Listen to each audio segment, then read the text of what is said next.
Assalamualaikum warahmatullahi wabarakatuh. Bismillahirrahmanirrahim. Alhamdulillahi rabbil alamin. Wassalatu wassalamu ala asyrafil anbiya'i wal mursalin Sayyidina Muhammad wa ala alihi wa sahbihi ajma'in. Rabbi shrah li sadri wa yassir li amri wa hlul 'uqdatam min lisani yafqahu qawli. Rabbi shrah li sadri wa yassir li amri wa hlul 'uqdatam min lisani yafqahu qawli. Rabbi shrah li sadri wa yassir li amri wa hlul 'uqdatam min lisani yafqahu qawli. Allahumma iftah 'alaina hikmataka wa anshur 'alaina min khazaini rahmatika ya arhamar rahimin ya rabbal alamin. InsyaAllah kita sambung dengan muzakarah kita, kitab bagi kita kitab tazkirah. Semoga Allah Subhanahu wa taala berikan manfaat bagi saya dan tuan-tuan. Semoga Allah Subhanahu wa taala berikan keberkatan dengan pahala dan ganjaran si Allah Subhanahu wa taala dengan kita menuntut ilmu Allah Subhanahu wa taala, insya-Allah. Dah sambung dengan pengajian kita. Tengok apa yang dikatakan oleh musannif rahimahullahu taala. Adapun kemudian daripada itu yakni ba'dal basmalah, ba'dal alhamdulillah, ba'da salatu wassalam. Selepas bagi musannif rahimahullahu taala mengucapkan bismillahirrahmanirrahim, musannif rahimahullahu taala mengucapkan alhamdulillah, dan selepas tu pula musannif rahimahullahu taala mengucapkan selawat dan salam kepada junjungan Nabi kita Muhammad sallallahu alaihi wasallam. Ni adab daripada musannif. Sebab tu kalau kita tengok di dalam kitab Syekh Abdul Qadir Al-Mandili rahimahullahu taala, pernah kalau tuan-tuan sendiri, kalau orang tua-tua lama dululah, ayah kita dulu kalau mengaji pondok-pondok kan, dia orang panggil kitab Senjata Tok Haji. Senjata Tok Haji, kitab Senjata Tok Haji itu muqaddimah bagi musannif rahimahullahu taala. Dia letak, Syekh Abdul Qadir letak 5 benda, 7 syarat daripada untuk mustajab doa. Kalau kita ni nak berdoa kepada Allah taala, 7 syarat, 7 benda ni kalau kita buat, insya-Allah Allah taala mustajabkan doa kita. Hak ni ditulis dalam kitab Syekh Abdul Qadir Al-Mandili rahimahullah. Syekh Abdul Qadir ni iaitu pengarang bagi kitab penawar bagi hati. Kalau tuan-tuan boleh tengok dalam kitab Senjata bagi Tok Haji. Senjata Tok Lepas ke Tok Haji, tak silap saya. Boleh tengok dalam kitab tu. Yang pertama, adab yang pertama dia kata iaitu kena baca ta'awuz, iaitu a'udzubillahi minasyaitanir rajim. Nak doa ke apa pun, buat pekerjaan pun a'udzubillahi minasyaitanir rajim. Angkat tangan doa tersebut, baca a'udzubillahi minasyaitanir rajim. Itu yang pertama. Dan yang kedua, syarat yang kedua disebutkan oleh Syekh Abdul Qadir Al-Mandili rahimahullahu taala. Dan yang kedua iaitu baca bismillahirrahmanirrahim. Buat baca doa apa pun, pegang angkat tangan apa, baca dulu a'udzubillahi minasyaitanir rajim, bismillahirrahmanirrahim. Hak tu disebut Syekh Abdul Qadir Al-Mandili rahimahullah. Kerana apa? Beramal dengan hadis Nabi sallallahu alaihi wasallam, kullu amrin zibalin la yubda'u fihi bismillahirrahmanirrahim fahuwa aqta. Jadi baca doa ni adalah satu benda yang memberi faedah bagi kita. Jadi molek kalau comel dimulakan dengan bismillah. Itu disebutkan oleh Syekh Abdul Qadir Al-Mandili rahimahullah taala. Dan yang ketiga ni, ingatlah kita ni duduk dalam bulan puasa ni, kena ada pintu cara nak berdoa. Dan yang ketiga, jangan lupa selawat dan salam kepada Nabi sallallahu alaihi wasallam. Ingatlah, kalau disebut Syekh Tuan Guru Baba Ridwanuddin disebut, kalau kita nak berselawat kepada Nabi sallallahu alaihi wasallam, jangan Allahumma salli ala Muhammad saja, jangan. Kerana kalimah yang hadir, yang dibawa oleh Allah Subhanahu wa taala kepada junjungan Nabi sallallahu alaihi wasallam, kalimah yang sempurna, salli wa sallim. Dua-dua, salli wa sallim. Jangan tinggal Allahumma salli ala Muhammad, boleh, tapi comel dia iaitu Allahumma salli wa sallim, ada dua, salli wa sallim. Selawat dan sejahtera. Jangan hanya Allahumma salli ala Muhammad, jangan. Kalau elok lagi wa ala alihi wa sahbihi ajma'in. Anu kalimah yang lengkap, yang comel, yang cantik. 3 benda yang pertama Doa ni, yang doa yang pertama dibacakan ta'awuz. A'udzubillah. Dan yang kedua bismillahirrahmanirrahim. Dan yang ketiga selawat kepada junjungan Nabi sallallahu alaihi wasallam. Allah, kita baca semua lah. Alhamdulillahirabbil alamin, puji kepada Allah Taala. Dan yang kedua iaitu selawat, Alhamdulillahirabbil alamin wassalatu wassalam ala sayyidina Muhammad wa ala alihi wa sahbihi wa barik wa sallim. Baru lepas tu nak doa pun doa lah. Doa pun doa lah lepas tu. Kata ulama, mintalah nak minta apa pun. Dan akhir bagi kesudahan doa tersebut disudahi dengan memuji Allah. Subhana rabbika rabbil izzati amma, memuji akan Allah. Jangan lupa lepas pada doa tersebut memuji. Yang ketiga, yang keempat iaitu doa kepada kedua ibu bapa. Ni lupa saya. Yang keempat adalah doa kepada kedua ibu bapa. Jangan lupa doa kepada kedua ibu bapa kita. Doa kalau sebagaimana kalau mana pun. Kata Syekh Abdul Qadir, kata kalau doa ketika sembahyang tak doa kepada kedua ibu bapa, la yustajabu doa, tak mustajab doa. Molek comel dia lepas daripada selawat dan salam baca doa kepada ibu bapa kita walaupun dah meninggal dunia. Itu disebutkan oleh Syekh Abdul Qadir. Dan yang keempat dan yang kelima iaitu disudahi dengan memuji Allah, iaitu subhana rabbika rabbil izzati amma yasifun, kan. Hak tu yang yang kelima. Dan akhir sekali disebutkan oleh Syekh Abdul Qadir disudahi dengan apa? Selawat dan salam. Wassallallahu ala sayyidina Muhammad wa ala alihi washabihi ajma'in walhamdulillahi rabbil alamin. Tutup pun kepada selawat kepada junjungan Nabi sallallahu alaihi wasallam. Dan yang ketujuh, adab yang ketujuh iaitu disebutkan oleh Syekh Abdul Qadir dan kita ada, iaitu adab yang ketujuh dijauhi daripada makanan yang haram. InsyaAllah Allah Ta'ala mustajab. Hak ni pernah berlaku pada sahabat Nabi SAW. Satu orang sahabat Nabi mai gedik-gedik jumpa Nabi. Dia mai jumpa Nabi, ya Rasulullah, aku tengok si fulan tu doa kepada Allah Subhanahu wa taala langsung tak mustajab. Tuhan tak terima doa dia. Dia kata kepada Nabi sallallahu alaihi wasallam. Nabi kata, bagaimana Allah Taala nak mustajabkan doa dia? Pakaian dia tu daripada pakaian yang haram, makanan dia tu makanan yang haram, dan tempat yang dia tinggal tu pun tempat daripada tempat yang haram. Bagaimana Allah Taala nak mustajabkan doa? Tu syarat ada yang ketujuh, iaitu jauhi daripada makan benda yang haram. InsyaAllah Allah Ta'ala mustajab doa kita. Doa kita Allah Ta'ala tak terima. InsyaAllah tu syarat yang tujuh. Sebab tu dalam kitab mana pun dia buat 7 benda ni, orang panggil lepas daripada kitab dan dia tersebut, dia akan tulis Alhamdulillah. Sebab apa? Semoga dengan kitab yang dia tulis di keadaan macam ni, Allah Ta'ala terimakan amalan dan nasihat yang dibawakan oleh beliau. Tu kelebihan ulama dulu, dia buat satu benda mengkaji sehabis-habis mungkin. Walaupun kitab ni berharga dalam orang panggil RM5-3 ya, tapi dibaca dan diamal. Tengok tuan-tuan, cubalah tengok kitab-kitab ulama-ulama tu dulu. Kitab Matla'im Badri. Hatta sekarang ni bawa sampai 4-8 jilid. Orang setengah dah buat. Kitab kita hari ni, kita tulis kitab macam-macam kitab, tapi tak ada orang nak baca. Kitab orang dulu dengan bahasa yang payah, ianya lagi akan. Jadi serabut kita nak baca. Tapi orang nak mengkaji, nak baca. Sebab apa? Walaupun harga tak sampai RM10, RM5, tapi mahalnya ilmu yang dibawa oleh mereka dengan keadaan ikhlasnya mereka menulis dan mengarang kitab tersebut. Orang suka nak baca kitab mereka. Itu kelebihan yang ulama dulu. Tengoklah kitab Matla'im Badri, Minhajul Abidin, Melawang yang semua dibacakan di masjid-masjid, universiti dan sebagainya. Itu kelebihan ulama dulu mengarang kitab. Jadi pun kita pun dalam kehidupan kita pun kena ikut acuan yang dibawa oleh bagian Nabi SAW, baru hidup kita berkat. Tak ikut benda yang apa yang dibawa oleh Nabi SAW tak berkat. Sebab tu berkat ni sangat-sangat penting. Tengok apa yang Musannif rahimahullah ta'ala. Adapun kemudian daripada itu, maka telah bertahun-tahun, dia kata. Tapi bahasa kita ni bahasa Jawi, bahasa petani, tuan-tuan.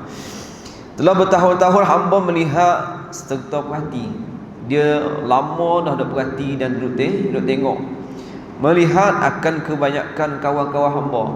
Tengoklah sahabat-sahabat dia, kawan-kawan dia kata, ya hamba yang dikeliling kelala, yang repak dan yang dekat-dekat dengan dia, duduk tengok perhati ramai-ramai sahabat dia kata. Di kampung-kampung tempat-tempat hamba dia tengok, oh sahabat-sahabat yang ada di kampung dia. Dan juga pada kebanyakan tempat-tempat yang hamba pergi berjalan menziarahi dan menunaikan hajat-hajat hamba dan lain-lainnya lagi.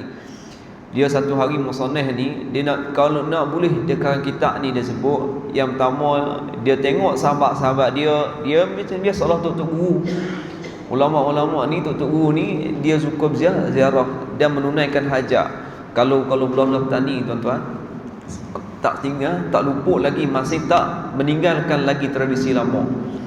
Orang tani, kalau belah Thailand tani ni, kalaulah mereka ni nak, contohlah anak ni nak masuk ke universiti ke, nak pergi buat apa kan, hatta masuk askar sekali pun, kita tak ada dah buat macam ni.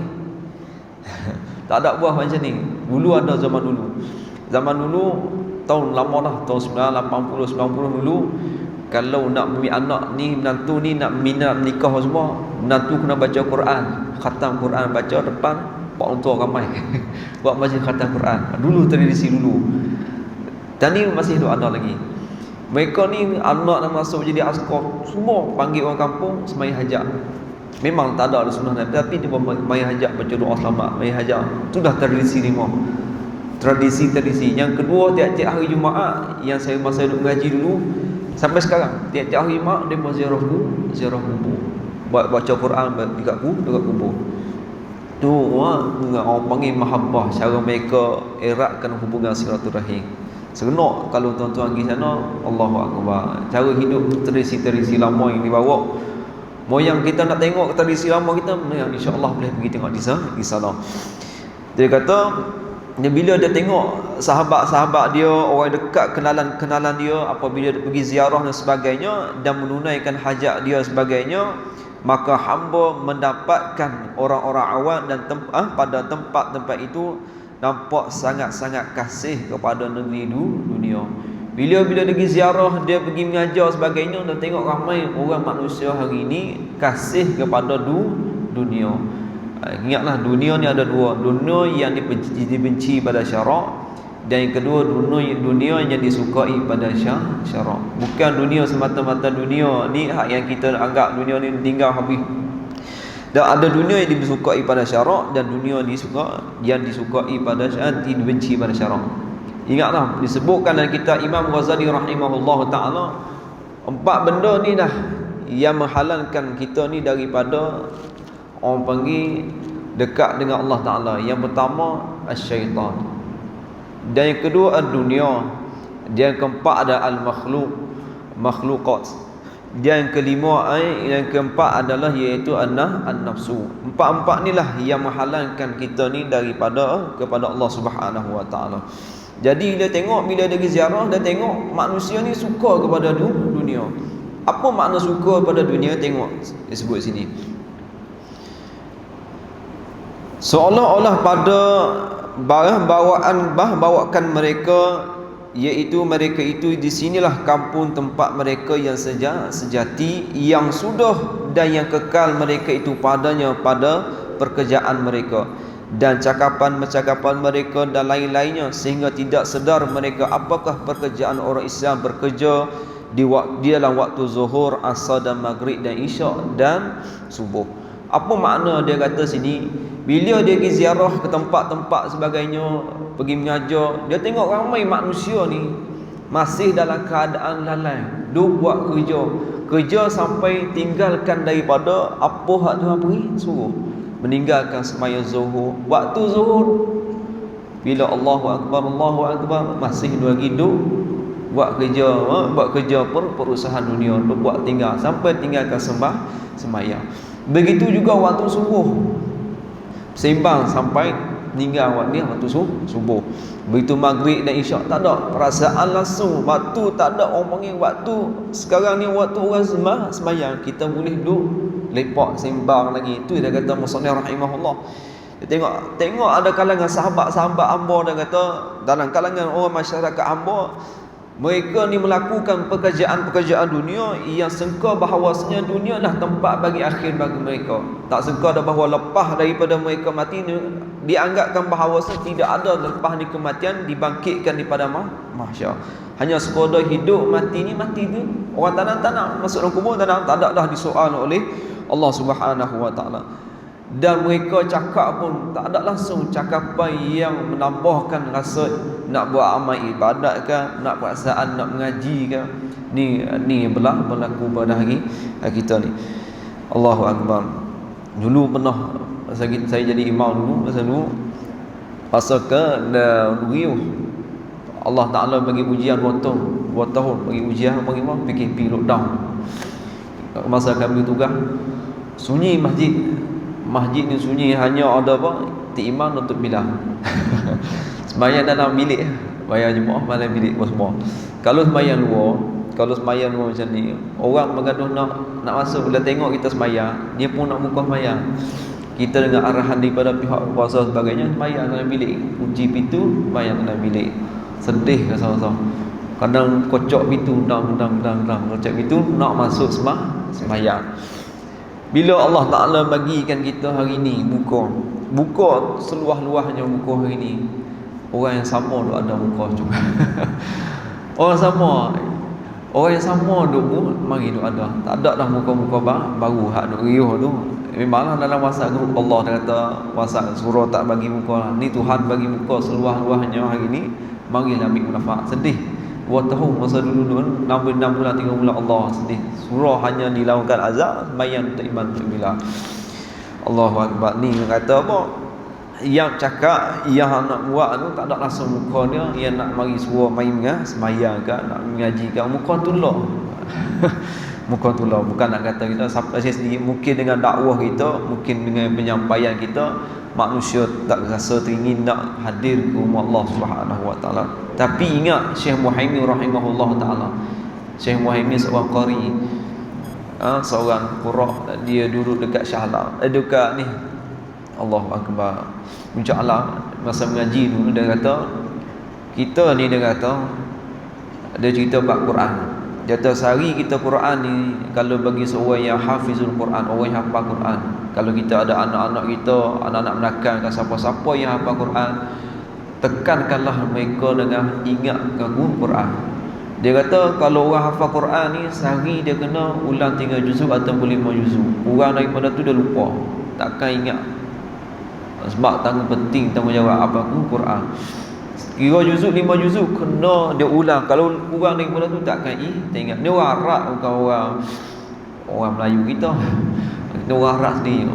Dia kata kalau orang yang menjadi imam, siapa yang jadi imam, duduk cokoh depan kan, jadi imam, sehari kurang-kurangnya sehari 1 juzuk dia kata. Sehari 1 juzuk. Kalau tak sehari 1 juzuk, takkan lancar Quran takkan lancar. Baca akan tergagak-gagak dia kata. Dan dia kata lagi, kalaulah bagi kita orang awam macam saya, tuan-tuan semua lah, bagi orang awam, sehari dia kena baca sehari satu line. Sehari satu line ketat. Orang satu line, satu muka lah, satu muka aku Quran. Kalau sehari tak boleh baca, seminggu tak boleh baca, sebulan tak boleh baca, 1 tahun tak boleh baca, dia kata bukan masalah tak pandai baca Quran. Dia kata ramai je guru-guru yang boleh baca Quran. Haji Bukhari siap buat apa, ada guru yang baca Quran. Panggil Dr. Adli ni, pakar Quran baca. Dia bukan masalah kita boleh baca Quran. Dia kata Tuhan tak suka dengar suara kita baca Quran. Tuhan sendiri tak suka. Tuhan tak suka dengar suara kita baca Quran, dia kata. Begitu juga masjid, dia kata. Sehari tak boleh main masjid, 2 hari tak boleh masjid, seminggu tak boleh, 1 tahun tak boleh masjid.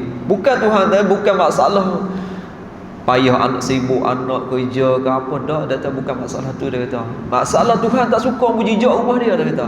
Tuhan tak mau bagi mujizat duduk dalam rumah dia kata. Tuhan tak suka, dia kata. Allah, kita rasa lepas dah tu kita dah termenung lama. Sayang ke, takut dia cakap macam tu, kita rasa takut. Dengan semoga kita pegang baca Quran, mana pun mesti kita baca Quran. Begitu juga orang sedekah, seminggu tak boleh sedekah, sehari tak boleh sedekah, 1 tahun tak boleh sedekah. keluar zakat. Bukan apa, Tuhan sendiri tak suka harta kamu tu dikeluar pada jana Allah Subhanahu wa taala. Jaga fikir munasabah bagi kita sendiri. Seminggu tak boleh berjejak masjid, fikir balik. Ada masalah ke kita ni kehidupan kita? Sebab apa yang menghalalkan kita ni dekat dengan rumah Allah Subhanahu wa taala, dekat dengan Quranul Karim. Begitulah kata musannif rahimahullah taala, dia kata manusia ni bila sibuk dengan dunia ni tak berasa nak dekat dengan masjid, tak rasa nak mengaji, nak baca Quran ke apa. Ada majlis ilmu depan telinga, ini live dan sebagainya kan. Ada apa ni, tak ada rasa nak dengar sebagainya. Sebab apa? Ada masalah. Sebab tu kata Nabi SAW, inna nura idza dakhala al-qalba infasaha wa ansharaha. Ilmu bila masuk dalam lubuk hati kita, infasaha wa ansharaha. Hidayah masuk dalam hati, dia terang lubuk hati. Hak baik dia akan, yang tak baik akan nampak baik. Itu kelebihan orang menuntut ilmu Allah Subhanahu wa taala. Sikit lagi ya. Dia kata bila tengok manusia ni sibuk sangat dengan dunia sampai tinggal waktu zuhur. Ramai waktu zuhur. Bercerai. Masa ini bercerai, punca salah satu daripada perceraian yang berlaku antara rumah tangga, iaitu punca daripada tinggal sembahyang. Cuba tuan-tuan pergi tanya hak berlaku perceraian yang kau sendiri. Tempat masa dulu di sana sehari 3 aduan untuk perceraian. Sehari 3. Kalau saya 30 hari berapa? Kalau sebulan berapa? Kalau 1 tahun berapa? Sehari mesti 3. Hatta dibuat pula waktu Jumaat satu dan Ahad, waktu orang cuti, buat pula bilik khas untuk kaunseling, untuk perceraian. Itu pun ada hadir untuk bercerai sehari 2. Allah ni yang nak kata tiap-tiap hari. Punca daripada apa? Punca daripada tinggal sembahyang. Ni nak kata berlaku.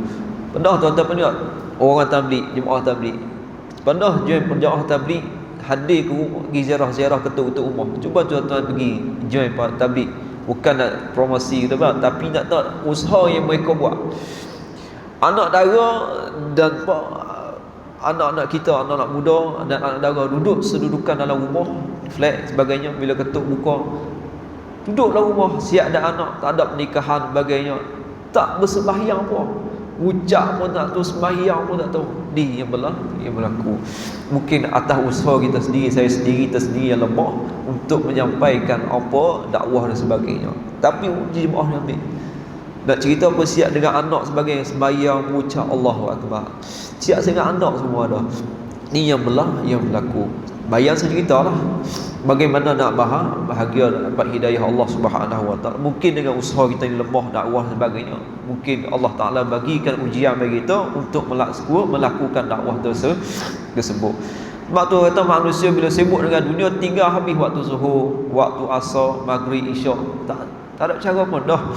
Anak-anak muda kita hari ni, Allahu Akbar, kadang-kadang kita sendiri pun tak sembahyang. Kadang-kadang sibuk tak sembahyang. Dan lain-lainnya lagi daripada pekerjaan agama yang dibuat bakal bagi berapa tempat lagi yang lain daripada negeri dunia ini. Banyak lagi amalan-amalan yang bangsa agama, mengaji, apa lagi, macam-macam lah amalan-amalan yang bangsa agama ditinggalkan bagi kita. Yang ni bulan puasa, tinggal puasa, mengaji dan sebagainya. Alhamdulillah kita, Tuhan letak di atas kita istiqamah dengan pengajian ni. Doa bagi Tuhan tetap sampai ke mati. Jangan Tuhan alihkan kaki kita, tempat kita ni daripada tempat yang lain, daripada hidayah Allah Subhanahu wa taala. Walaupun Tuhan bagi kita keadaan kita macam ni, jangan doa orang panggil, jangan memandang buruk kepada manusia yang lain. Kita duduk dalam macam ni dah mengaji, jangan cecok orang tak mengaji. Doa hak ni sebutkan oleh Habib Umar. Doa supaya Allah Taala bagi doa ni. Jangan cakap dia tu Tuhan jahat, jangan. Memandang jahat dan baik kepada manusia, memandang jahat kepada manusia tu adalah perkara yang jahat bagi kita. Tengok ni dia tak mengaji, jahat ni. Tak boleh. Tunggu panggil penyakit ain, penyakit bagi hati. Tu sikit lagi ya. Cuba.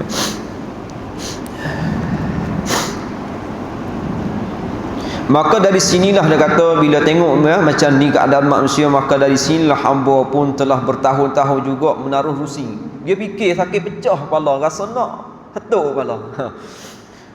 Dan merasa kesian belah kepada mereka dengan ditilikkan kepada akhir dan hujung jatuh bagi mereka daripada janji-janji Tuhan, nak mengazabkan mereka yang lupa daripada kepada Allah Subhanahu wa taala.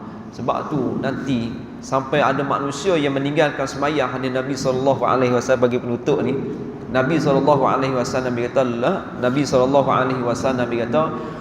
orang yang sembahyang ni Allah Taala berikan syafaat, sembahyang ni akan memberikan syafaat kepada mereka yang sembahyang. Sebagaimana hadis Nabi sallallahu alaihi wasallam berkata, bersabda, man tawaddaa fa ahsanal wudu'a. Siapa-siapa yang berwuduk fa ahsanal wudu', buat elok wuduk dia.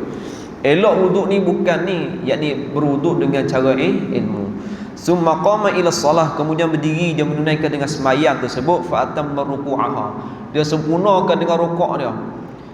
Ni kita minta maaf tuan-tuan, ini sembahyang jangan rukuk awal pada tu imam. Ni time dia semua rukuk awal pada tu imam. Tu imam tak rukuk, habis bayang seorang-seorang kat rumah. Sebab panggil ikut waktu imam, ikut imam ni kena ikut imam. Tu imam rukuk Allahu akbar, yang paling afdal. Tu imam kata Allahu akbar, baru kita rukuk. Ni tu imam tak rukuk, rukuk dah. Nabi kata wa sujudaha, dan sujud dia, wa qira'ata fiha, dan bacaan baginya pada sembahyang. Qalatis salah hafizaqallahu kama hafizani, sungguhnya kamu menjaga Allah Taala seperti mana kamu jaga aku.